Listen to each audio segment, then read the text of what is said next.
Salut bande de motards. Aujourd'hui on va se retrouver pour un tuto un peu plus poussé que ceux que je fais d'habitude. Ça va être un tuto sur le changement de roulement de colonne de direction.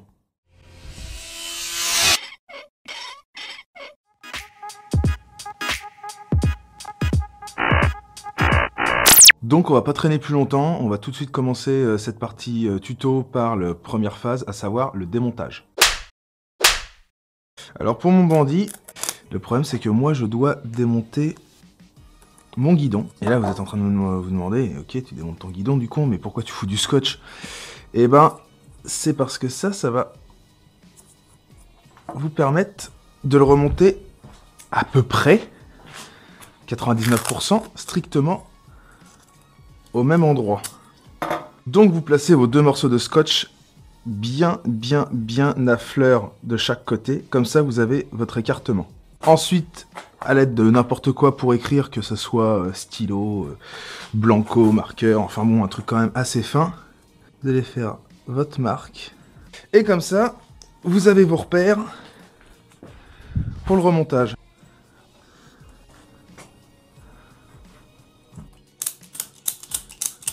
Donc maintenant, on va falloir démonter roue, étrier, garde-boue. Attention, une roue avant, c'est pas juste un axe avec la roue. Vous avez des entretoises aussi. Notez bien le sens, parce que si vous les remontez mal, c'est un petit peu con, on va dire. Ça, c'est super important, ça va vous éviter beaucoup d'emmerdes. Quand vous démontez vos vis d'étrier, qui tiennent l'étrier à la fourche, regardez bien la gueule des vis. Vous voyez, cette vis-là, elle est nickel. À côté, regardez cette vis-là. Vous voyez comment elle fait? Les filets ici sont fins. Ici, les filets sont élargis. Et bon, je sais pas si vous allez le voir, mais du coup, quand vous passez vos doigts, vous sentez que ça s'écrase au milieu. Ça, c'est une vis qui a été trop forcée au serrage. Du coup, elle s'est étendue. Donc déjà, d'une, si vous remontez comme ça risque de niquer votre filetage. Mais surtout, si vous serrez trop, bim, elle va péter pile au milieu et après, il faudra extraire ce bout de vis. Donc cette vis, elle est morte. Donc ça, c'est poubelle. La roue avant, ça dégage. Donc maintenant, on va passer au bâton de fourche.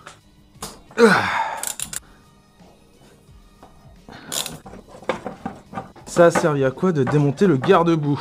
J'ai pas envie de garder un gros bloc parce que ma fourche, je compte bien la nettoyer comme il faut parce qu'elle est vraiment dégueulasse. Maintenant que ça c'est fait, on n'a plus qu'à démonter le T. Cheers. Allez, douille de 30. On est parti. Donc, maintenant, la sangle, elle va me faire un petit peu chier. Hein? Détendez pas si vous n'avez pas de chandelle ou un truc comme ça pour assurer parce que sinon ça... Là, ça serait très con, là, par contre. Voilà.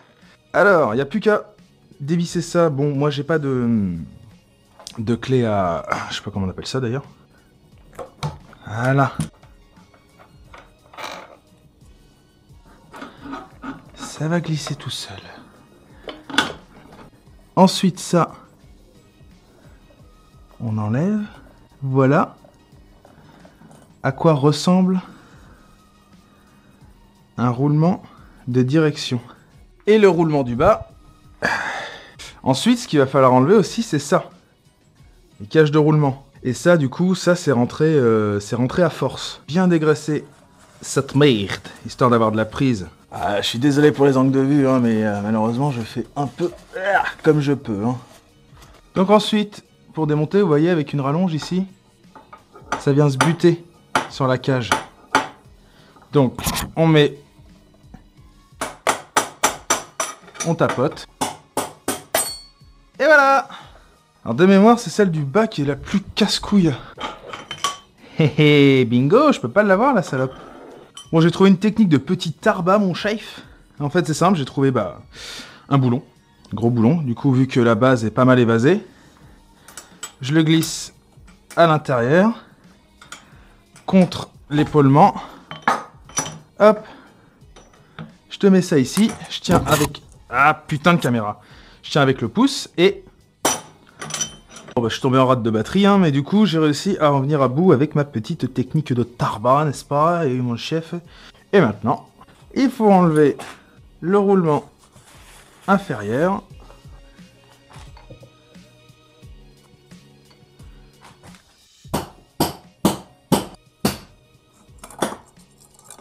Et voilà. Vous voyez la gueule qu'il a, quoi, sans déconner. Alors celui-là, on va pas le jeter, hein, on va s'en servir en fait quand on va remettre le nouveau roulement. Donc on va l'enfiler à l'envers. Et ça va nous servir justement à tapoter pour mettre le nouveau à la place, pour éviter justement de le marquer. Donc c'est tout pour cette partie démontage. Et on se retrouve sur la partie 2, la partie remontage. Bon, maintenant que tout a bien été nettoyé, hop, on va pouvoir s'amuser à remonter.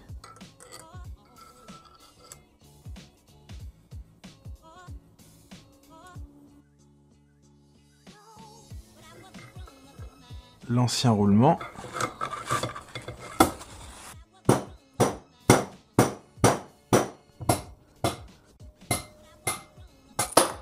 Hop. Donc ensuite, on va s'attaquer aux caches de roulement. La petite astuce, c'est de graisser. Et les caches de roulement, je les ai foutues au congèle. Donc on va aller chercher ça. Vite, vite, vite, vite, vite, vite, vite, vite, vite. Hop. Une cale en bois.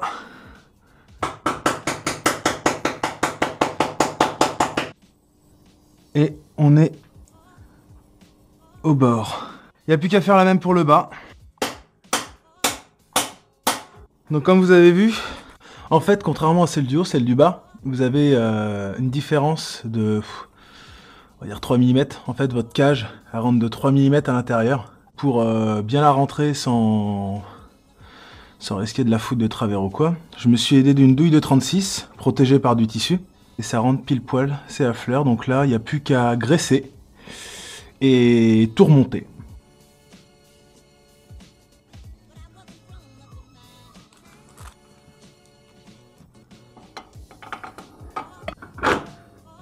Reste avec moi, Bambi.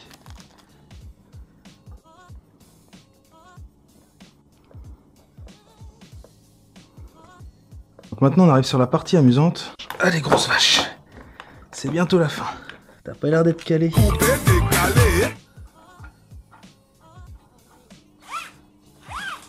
C'est toujours aussi chiant à aligner, ce truc. Alors ensuite, on règle la hauteur de sa fourche.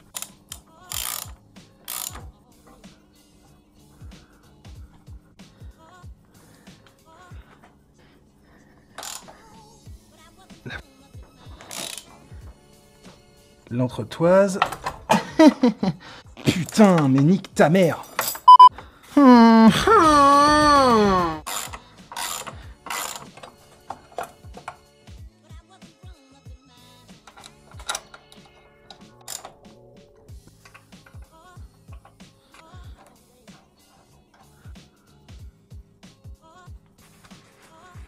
On n'oublie pas non plus de vérifier tous ces points de serrage.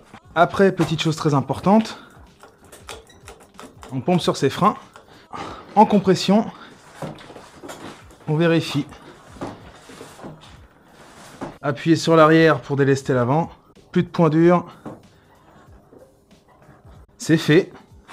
C'était pas si compliqué que ça. Bon, effectivement, quelques petites astuces à connaître, comme le siège de roulement dans le congèle pour que ça rentre tout seul, la douille de 36 sur le siège de roulement du bas pour l'enfoncer à fond. Si vous avez de la méthode, que vous savez utiliser des outils basiques, c'est franchement à la portée de n'importe qui. Le plus chiant, c'est le démontage. Voilà, moi je vais vous laisser là-dessus. Et puis je vous dis à une prochaine pour une nouvelle vidéo. Salut bande de motards!